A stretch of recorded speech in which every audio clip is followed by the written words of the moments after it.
Ladies and gentlemen, my name is Nathan. I am one of the 3 co-founders of the Election Truth Alliance and the current executive director of public engagement. In this video, we're going to have some brief updates. We're going to go over some changes. We have a new website to show off. We're going to talk about some interesting things that have come up in the last week or so. We're also going to talk about what's coming up with some of our reports, North Carolina, and lawsuits. We'll close this out. So if you've not seen, here is our new updated website. We have some amazing volunteers that have worked tirelessly to get these changes and move things over. So we now have a beautiful website, a really cool logo at the beginning, and it is more of a, I would say more of like an article and update feed on the front page, which is really what we needed. So if you go to the front page, if you go to electiontruthealliance.org, you have these sections here that all of our new stuff is being posted, and you can kind of come and check in throughout the week. Really easy to find new things, such as a supercut we just released for the Christopher Titus podcasts that we've done back to back. So we took those and we turned those into a supercut for you. If you're not familiar, there was a interesting statement or interesting, there was a Substack post. I guess I can actually just go to it. So Substack. I apologize here. So if you've not seen this yet, this has been the talk of the town for a while. The ex-CIA whistleblower talks about a NSA audit conducted on the 2024 presidential election. And the claim is the ex-CIA agent says that their findings showed manipulation benefiting one candidate and potentially changing the outcome of the election if scaled up. This is interesting. This is reference to Adam Zarnowski, who is a self-reported ex-CIA agent. He actually put out a book talking about his work and his studies in human trafficking. What's interesting is he made a Substack post explaining some of the concerns about the election, among other connections. And so this has been brought up a lot. We've had people ask questions about this. And so what Adam had said, as he says, he's now been allowed to talk about, and he is prepared to testify under oath some of the concerns about the 2024 presidential election. And he says that the NSA had collected data and potentially done a forensic hand count of the 24 election, and they found discrepancies like what the ETA has been highlighting, like what Smart Elections has been highlighting. This is very interesting. They specifically call out a Indiana race for Representative Victoria Spartz. I believe that's District 5 in Indiana. And it's interesting because we get a lot of questions about this. This will hold kind of highlighted his concerns raised. And we put out a response to this because we felt like this was, a interesting topic. It's worth talking about. So obviously we are aware of the statements. We are aware of this individual. We are interested in the things he has said. We've put some links and some references about if there are whistleblowers out there and they'd like to reach out. There are some guidances here that they can follow. We also have an anonymous tip line on our website. We can click this here. I'll show you. So if you come here to the anonymous tip line, it has a little verification process to make sure you're a human. And then you can submit or follow up on a report. It creates a encrypted token, and we can actually check these messaging through our website. So if you want to send us any information, or if you want to reach out anonymously or non-anonymously, please use that on our website. But our statement is pretty simple. Obviously, we said that we are concerned about the 24 presidential election based on our analysis and our work. We highlighted we have been investigating this. As of right now, we have not received any documentation supporting the claims of a NSA audit. We've not been able to receive or see any documentation that it did occur and it was conducted. We are very interested if there is documentation out there. We would love to receive those reports.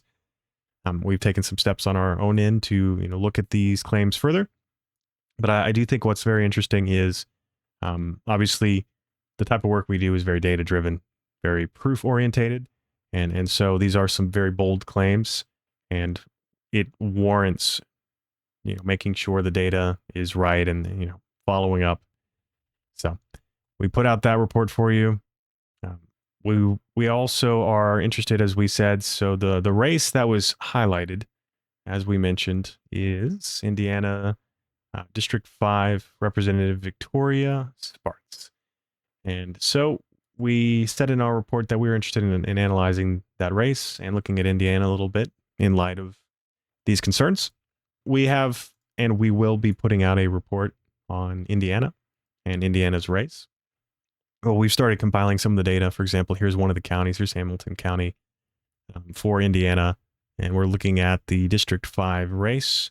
And as you can see here, we are seeing some interesting concerns about the similar symptoms of higher turnout benefiting a certain party across the board.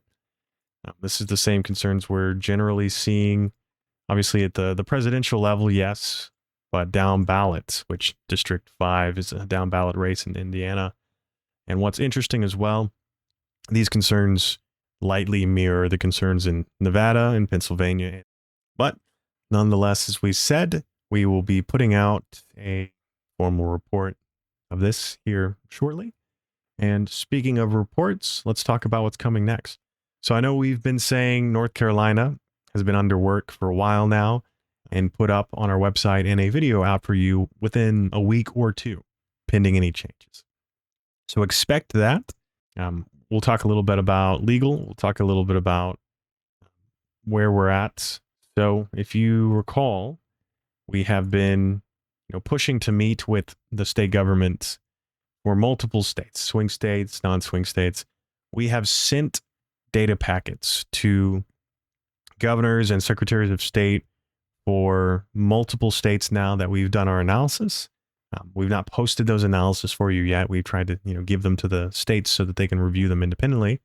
But one such example of this is we actually put up a petition for Pennsylvania. I think we're over 40,000. If we bring this up, I think we're over 40,000 signatures now, 44,000. And all we're saying is we've analyzed Pennsylvania. Dr. Walter Mebane Jr. has put up his report, his full analysis of Pennsylvania based on, us reaching out to him. And we have found concerns in Pennsylvania, and we do think it warrants a audit. And so we did get a response back, if you are familiar. We got a response back from the Secretary of State's staff or, the election officials in Pennsylvania, and they said that our concerns are unfounded. They're not willing to meet with us. They're not willing to help us do any audits or investigations. Just kind of told us, hey, no. So as I said, following that, what we've been looking at is it looks like really the only way to move forward and bring our concerns into light is to pursue legal action in places where we are finding these concerns. So timeline wise, we have at this point, we've started building 3 different lawsuits. We've been collecting data for these lawsuits for a while. We've started taking plaintiffs in the places where we found these concerns. We've retained legal experts and counsel in these states. And we are, tentatively speaking, I am trying to get the first lawsuit filed by the end of August. The first of hopefully what will be many. This first lawsuit is very interesting. It's going to cover some of the concerns we've been talking about, but it's also going to reveal things that we've not made public yet. Things that I think are that the people deserve to know. That if, for example, Smart Elections has conducted their lawsuit of Rockland County, it's still underway. Even that one covers some of the discrepancies. Our lawsuits will encompass a lot more. Will likely encompass multiple counties, multiple states in the end. And really, what our goal is very simple. We know that based on our data and our concerns and our analysis, if we don't verify that the elections are being run correctly, we don't verify that there isn't manipulation and that votes aren't being changed or votes aren't being added in, if we don't make sure, then the midterms will likely still be an avenue to do the same thing if it happened in 24. If in 2024 the election was compromised, the tabulation machines or other systems were compromised, we're going to run the midterms on those same systems. We're going to run the next presidential election on those same systems. So we know if we don't investigate this now, it's not going to go away. It's not going to get better. And I think that's what's important is we're not trying to bring in question our elections.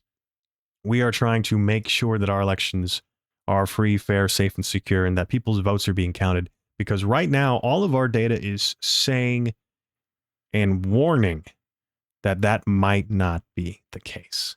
And then that is our priority as we go forward. Is we don't care about parties, we don't care about politics, we care about people.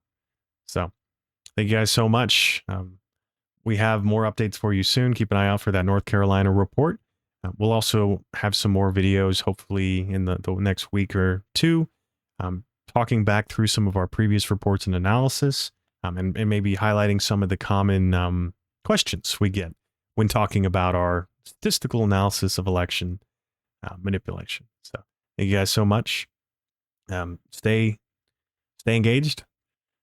It's a matter of time.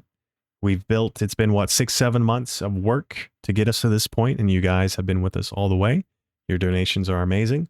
I would say get ready for what comes next, because we're ready to fight the fight, and I'm ready to pull the trigger on these first lawsuits, and I'm ready to make it known, things we know, the concerns we're finding, so that we can start taking our democracy back and making sure our elections are being run right going forward.